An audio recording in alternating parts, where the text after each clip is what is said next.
Hello dear students, welcome to Kataria pharmacy. तो दोस्तों कैसे हैं आप सब? आई होप सभी ठीक होंगे। तो फ्रेंड्स, हम स्टडी कर रहे थे बी फार्मा 8 सेमेस्टर फार्माकोविजिलेंस। इसकी हमारी यूनिट 3 चल रही थी। तो यूनिट 3 का आज का हमारा सेकंड लेक्चर होगा। इस लेक्चर में हम डिस्कस करेंगे हमारा सेकंड टॉपिक, वैक्सीनेशन फेलियर। जो वैक्सीन सर्विलेंस प्रोग्राम था उसके अंडर हम टॉपिक स्टडी कर रहे हैं। तो ये सेकंड टॉपिक होगा वैक्सीन फेलियर। अब वैक्सीन फेलियर इस हेडिंग से ही आपको पता चल रहा होगा कि क्या हो रहा है इसके अंदर, कि कोई भी पर्सन है, पेशेंट है, उसको वैक्सीन दी जा रही है और वो उस पर प्रॉपरली इफेक्ट नहीं कर रही है या फिर उस पर वर्क नहीं कर रही, तो वो फेल हो जाएगी। मतलब जो भी प्रोसेस होगी वैक्सीनेशन की, वो फेल हो जाएगी। तो उसको बोलेंगे हम वैक्सीन फेलियर, कि वैक्सीन काम में नहीं आई। तो वही इसके अंदर हम स्टडी करेंगे। तो वीडियो को स्टार्ट करने से पहले अगर आप दोस्तों न्यू हैं तो चैनल को सब्सक्राइब जरूर कर लेना और बेल आइकन को प्रेस कर दें, जिससे न्यू वीडियो का नोटिफिकेशन आपको सबसे पहले मिल सके। सब्सक्राइब करने का कोई भी चार्ज नहीं है, तो आप इजीली कर सकते हैं। कुछ बच्चे, मतलब कुछ को लगता होगा स्टूडेंट्स को कि सब्सक्राइब करने से सर को प्रॉफिट है। इतना कुछ नहीं है, बस ये है कि ज़्यादा से ज़्यादा स्टूडेंट मेरे साथ जुड़ेंगे तो मुझे भी थोड़ा मोटिवेशन मिलेगा कि मैं रेगुलर वीडियोस आपके लिए लेके आऊँ, और भी अदर सब्जेक्ट की लेक्चर आपको ज़रूर मिलेंगे वीडियो देखने को। तो दोस्तों बस यही मोटिव है सब्सक्राइब का। और बस ज़्यादा देर नहीं करेंगे, स्टार्ट करते हैं हम। वैक्सीनेशन फेलियर, तो ये टॉपिक है हो गया हमारा। इसमें हम स्टडी करेंगे। पहले देख लेते हैं कि एक्चुअली वैक्सीनेशन फेलियर की डेफिनेशन क्या होगी, क्या लिखना है आपको अगर वैक्सीनेशन फेलियर पे आपको 2 मार्क्स में क्वेश्चन पूछा जाता है। तो when the disease occur in a person despite being vaccinated for it, this is called vaccine failure. इसका मतलब क्या है कि अगर किसी पर्सन को डिजीज है और उसको वैक्सीन दी जा रही है, लेकिन उसके बावजूद भी वो डिजीज ठीक नहीं हो पा रही है, तो उस कंडीशन को हम क्या बोलेंगे कि वैक्सीन फेल हो गई हमारी, तो उसको वैक्सीन फेलियर हम बोल सकते हैं। तो यही है इसके अंदर। सेकंड है टाइप ऑफ वैक्सीन फेलियर। कितने टाइप का वैक्सीन फेलियर एक्चुअली हो सकता है? तो बेसिकली हमारे सिलेबस में 2 टाइप का वैक्सीन फेलियर दिया गया है। फर्स्ट है प्राइमरी और सेकंड है सेकेंडरी। तो प्राइमरी फेलियर में क्या होगा? This failure occur when a person is unable to produce antibodies और does not produce enough antibodies.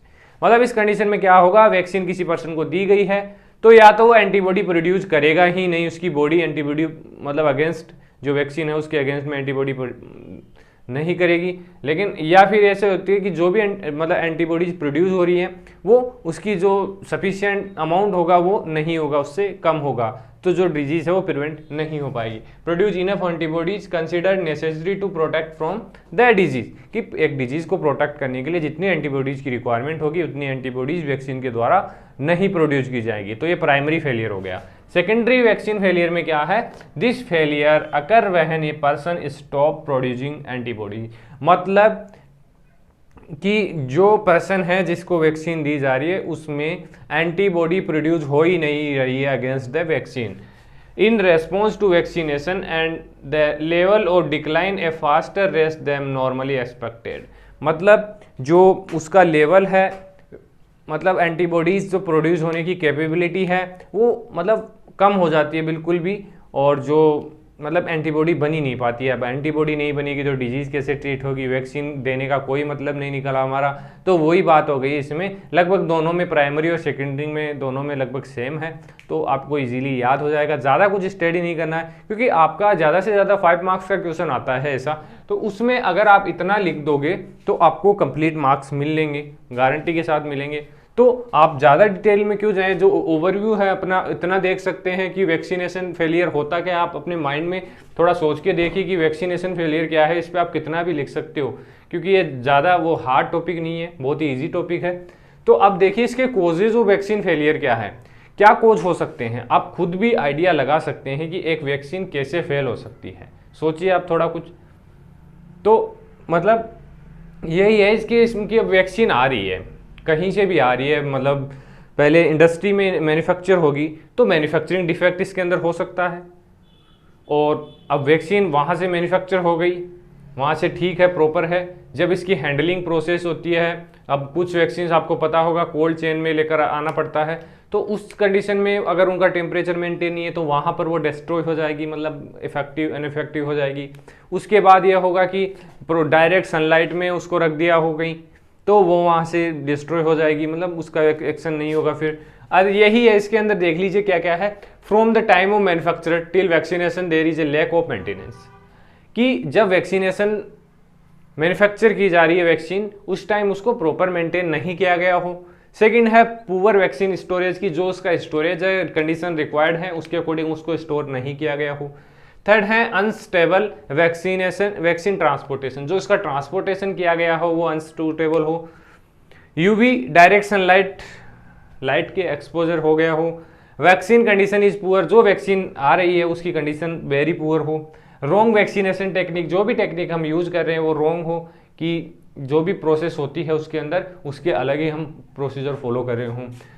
Poor health status, जो व्यक्ति है, जो पेशेंट है, जो पर्सन है, जो जिसको वैक्सीन दिया जा रहा है उसकी हेल्थ पहले से ही खराब है, अदर डिजीजेज हैं, तो उसमें एंटीबॉडीज नहीं बन पाएगी क्योंकि बॉडी बिल्कुल खत्म होगी, तो वैक्सीन का कोई इफेक्ट नहीं पड़ेगा। आगे है प्रेजेंस ऑफ रेस्पिरेटरी डिजीज, अगर उसके अंदर कोई रेस्पिरेटरी डिजीज है तो इसका भी इफेक्ट पड़ेगा। इम्यूनोसप्रेशन, इम्यूनोसप्रेशन का मतलब क्या है, जो इम्यून सिस्टम है वो रेस्पॉन्स ही नहीं करेगा वैक्सीन के अगेंस्ट में, तो एंटीबॉडीज कैसे बनेगी, क्योंकि मेन वर्क होता है इम्यून सिस्टम का कि एंटीबॉडी प्रोड्यूस करेगा अगेंस्ट जो भी एंटीजन होगा।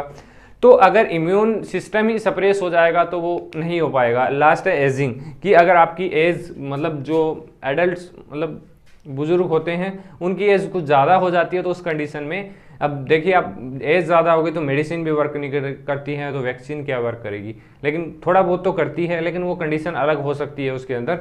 तो दोस्तों यही था आज के इस लेक्चर में, आशा करता हूँ आपको लेक्चर अच्छा लगा और वीडियो मतलब जो भी टॉपिक था हमारा वो समझ में आया होगा।